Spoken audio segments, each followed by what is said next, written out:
Es un gusto contar con vuestra presencia en este evento que no pretende otra cosa que lograr dispararnos más preguntas que respuestas.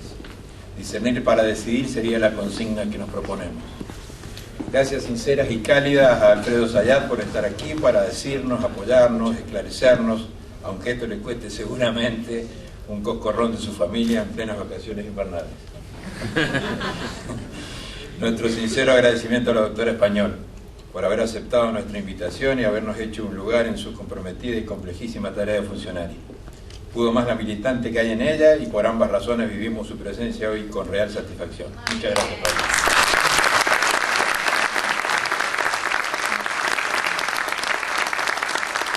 Nuestro sincero agradecimiento a los diputados nacionales Guillermo Carmona y Anabel Fernández Sagasti por haber apoyado esta idea de la CGE en Mendoza. Muchas gracias.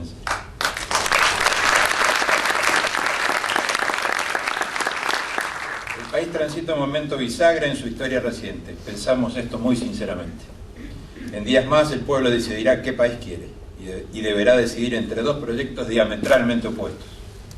Nos toca una decisión histórica y nosotros, los ciudadanos, seremos los principales actores. La Confederación General Económica de la República Argentina, como bien lo dijo el diputado Carmona, no es una central gremial empresaria neutral. Avisamos para que se sepa desde qué lugar hablamos, pues respetamos profundamente a nuestros interlocutores. No queremos confundir a nadie retaseando información acerca de nuestro origen, a dónde queremos ir y a dónde no volver. La CGE ha sido protagonista privilegiada e histórica de los grandes acuerdos entre el empresariado genuinamente nacional, los trabajadores argentinos organizados y un gobierno que, liderado por el general Perón, supo tener de ministro de Economía a nuestro fundador, José Bergelber.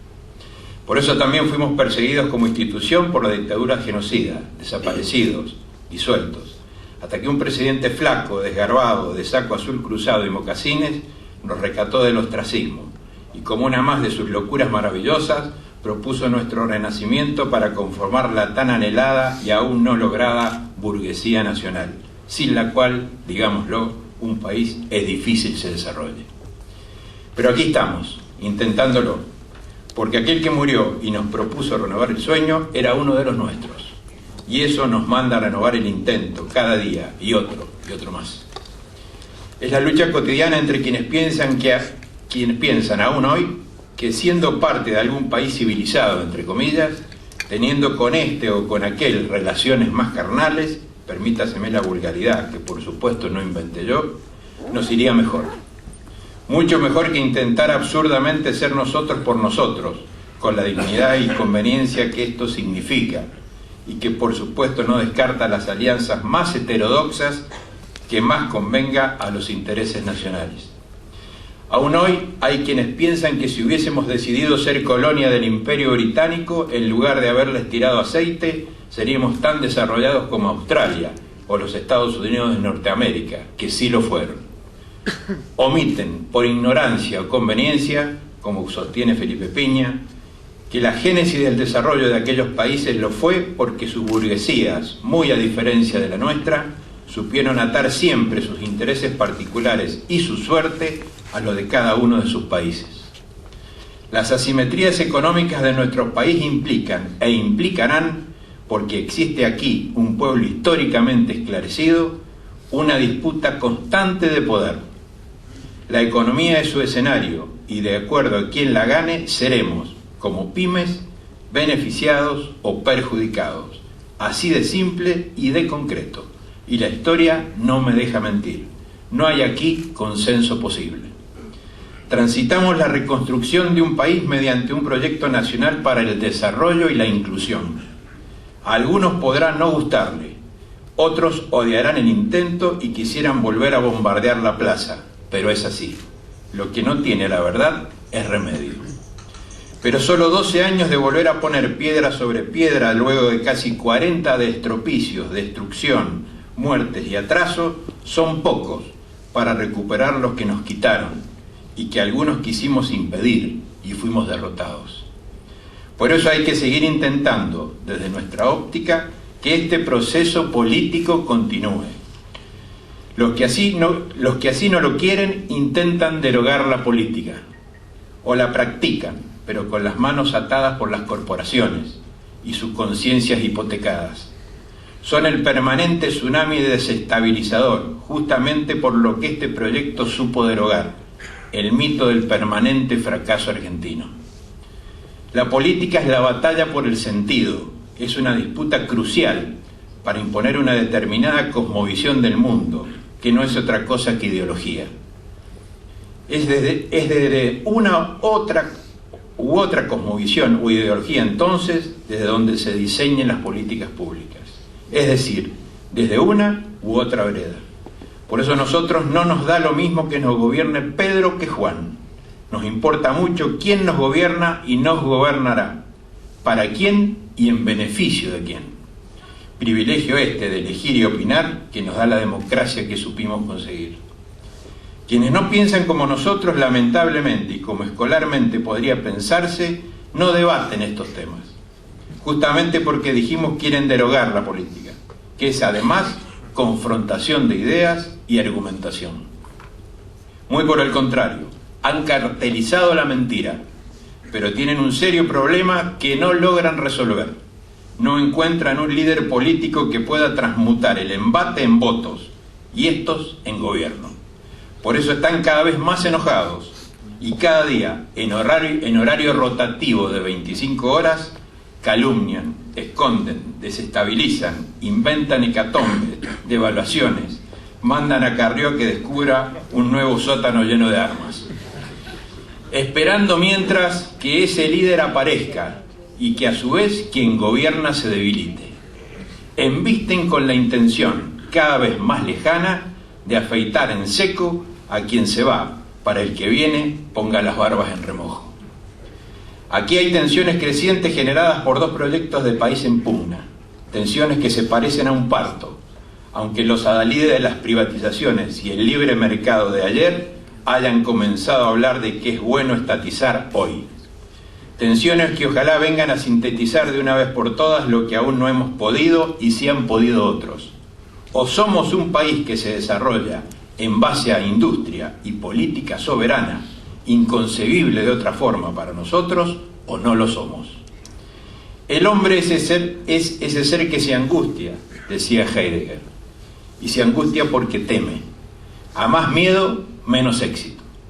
Si tememos, la tensión cederá, pero perderemos la batalla por las expectativas. Parafraseando el general Belgrano, temer es la forma más rápida y efectiva de perderlo todo. Seguramente Alfredo Zayat nos dará cátedra enseguida sobre esto. En el último congreso de AEDA hace unos meses escuché al ministro Kicillof decir algo que me quedó grabado seguramente por haber sido yo un protagonista directo. Lo dijo en su tono descontracturado y casi pensando en voz alta. Qué mala época para nacer y vivir fueron los 90, dijo. Y sí, fue una pésima época, de pura pérdida. Por eso no podemos volver ahí, aunque algunos nos inviten a lo mismo sin decirlo, bailando bobamente y a puro cotillón amarillo. No podemos sernos...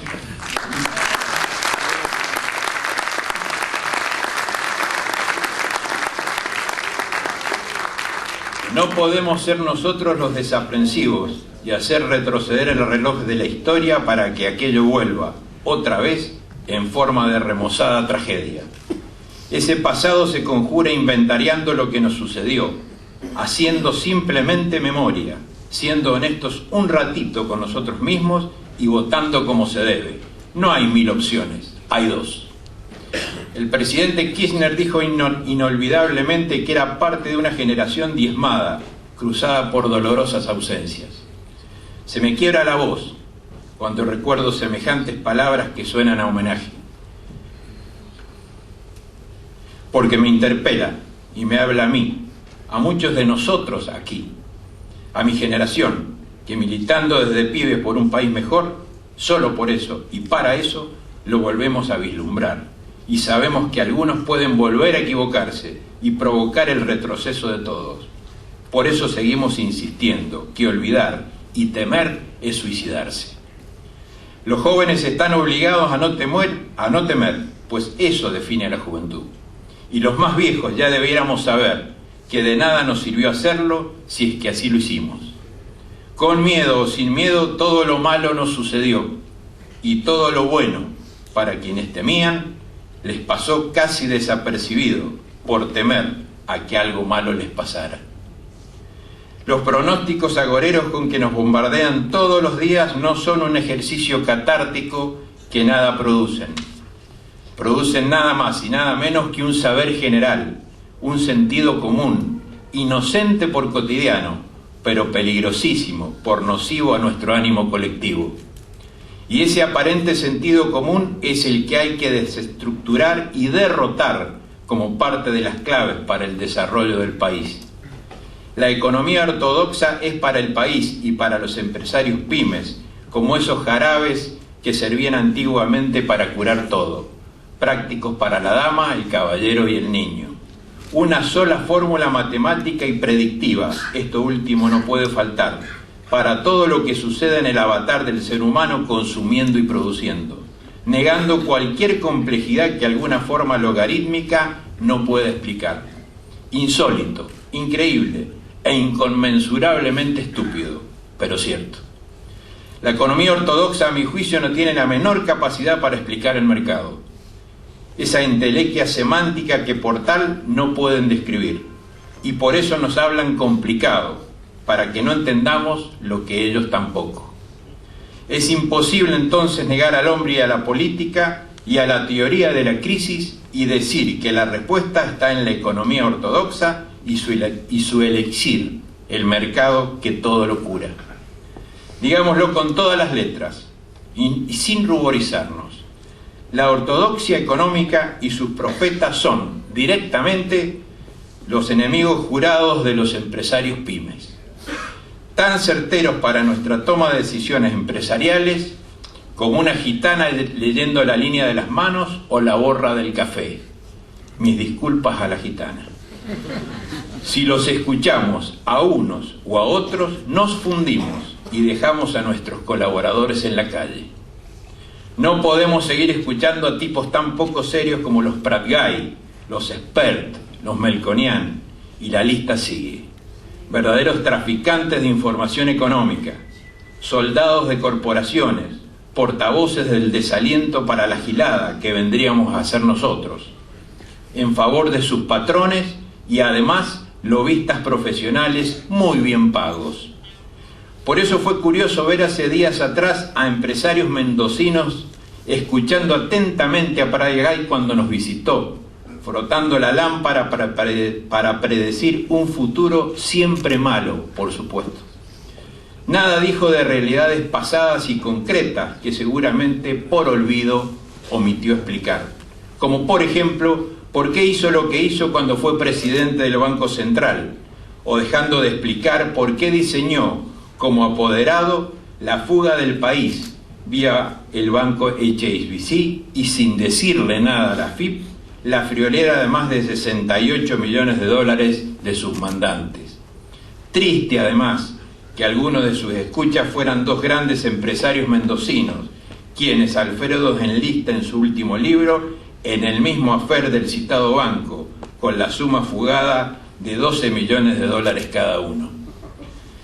Debemos interpelar con valentía, memoria y rigor argumentativo a estos economistas y sus políticos mandantes, pseudo-neutrales y supuestamente impolutos, que parecieran no hablan desde ningún lugar, siempre certeros, a fuerza de algún sí negativo o un no positivo. Interpelarlos acerca de lo central, que no es ni más ni menos nos expliquen pormenorizadamente qué país quieren y para cuántos. Nosotros lo decimos claramente y tomamos posición. Para nosotros el desarrollo solo se logra a través del Estado y mediante un proyecto diseñado por nosotros y para nosotros. Pero no de cualquier Estado, sino de uno como el actual y como el que queremos que venga. Un Estado aliado, socio estratégico del capital nacional, de las pymes nacionales y de los objetivos estratégicos de desarrollo inclusivo nacionales. Así lo atestigua la historia, y he aquí una clave para el desarrollo inclusivo. Lo dijo la doctora Español en su trabajo La reconstrucción de un proyecto nacional para el desarrollo, cuando enumera entre las 4 paradigmas que tal proyecto debería contemplar, el de la estimulación de un pensamiento crítico propio. Clarito y cierto. El Estado es creador de demanda a través de políticas públicas de generación de empleo y mercado interno, y esa demanda es la base de la aparición de oferta, que somos nosotros, los empresarios pymes nacionales, entre otros. Así es desde hace 12 años en el país. Es también el creador de oferta a través de sus empresas públicas emblemáticas, centrales y complejas. Para la CGE el desarrollo es inversión más productividad, y esta fue la tesis central de la creación de nuestra confederación, con Gelbar a la cabeza.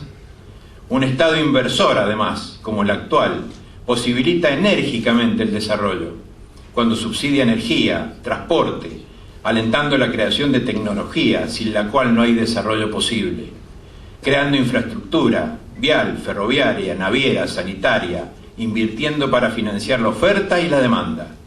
A nosotros, empresarios, nos queda en cada una de nuestras empresas la productividad, es decir, producir más y mejor, reinvirtiendo, pues hay políticas previsibles e industrialistas.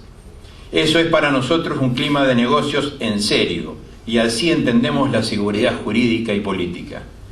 Pero aún hay más por profundizar y nuestros legisladores, los nacionales y populares, tendrán mucho trabajo por delante, pues deberemos debatir con ellos el desarrollo como hoy lo hacemos aquí.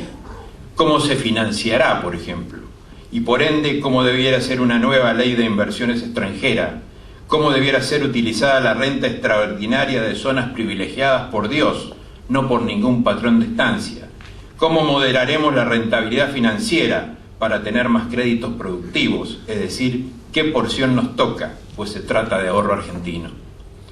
¿Cómo paliaremos la limitante al desarrollo que significa que las pymes deban actuar en realidades imposibles de transitar cuando tenemos proveedores cartelizados o monopólicos y competencia abusando ferozmente de su posición dominante y subiendo precios a toda la comunidad y a toda la economía?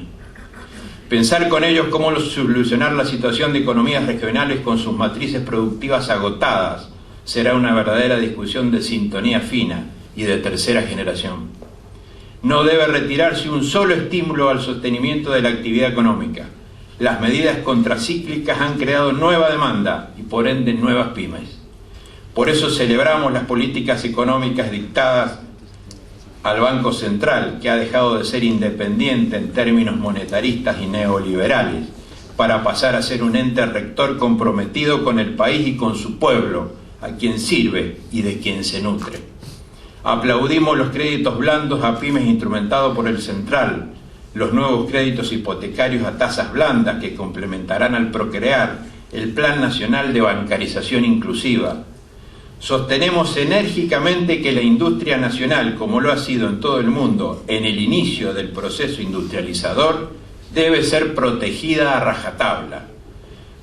No debemos caer en el discurso interesado que dice que para ser parte del mundo civilizado debemos abrir nuestra economía indiscriminadamente.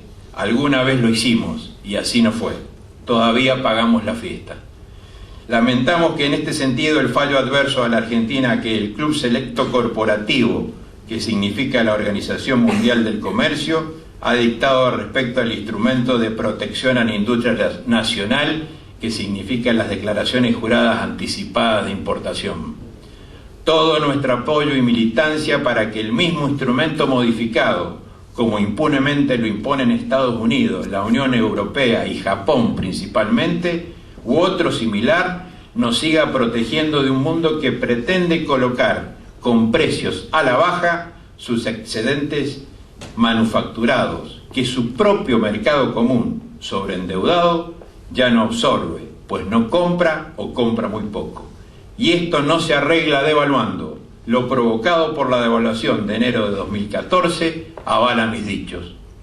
Por lo tanto, pretenden que sea el sempiterno patio trasero quien abra su economía, en aras de vaya a saber qué mandamiento neoliberal, una suerte de Robin Hood, pero al revés.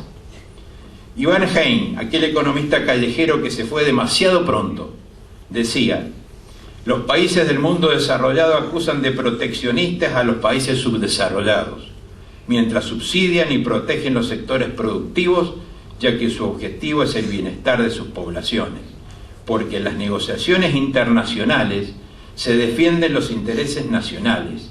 La Argentina no debería hacer algo distinto ni a palos.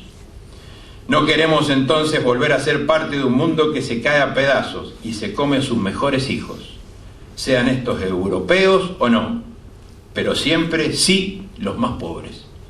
Avisoramos en este sentido una Europa algo así como ultra premium y otra de segunda, que el perizada, diría yo. Muy poco tiene eso de mercado común, donde los más grandes ajustan a los más chicos. Con esos amigos nadie necesita enemigos. Y esta situación nueva también es una clave para nuestro desarrollo. Abrir nuestra economía sería regurgitar nuestra historia de desatinos. No queremos volver de donde nos fuimos con el esfuerzo de todos y bajo una conducción política convencida, férrea y patriótica, y por estos valores casi inédita. Solo la miopía, la mala fe o la estupidez en estado puro pueden negar lo logrado en estos años. Entonces, ¿cuál es el cambio que quieren? ¿Es para adelante o es para atrás? Si el cambio es de políticas y rumbo, aquí estaremos para resistir. Si es para profundizar lo hecho, aquí estaremos para colaborar. No estaremos para cualquier cambio, mucho menos para el que implique el ajuste que si ganan pretenden, pero que no pueden decir hoy. Por lo tanto, decidir conocer es conocer para decidir, pues comprender va en nuestro propio beneficio. De eso se trata esta convocatoria. Muchas gracias.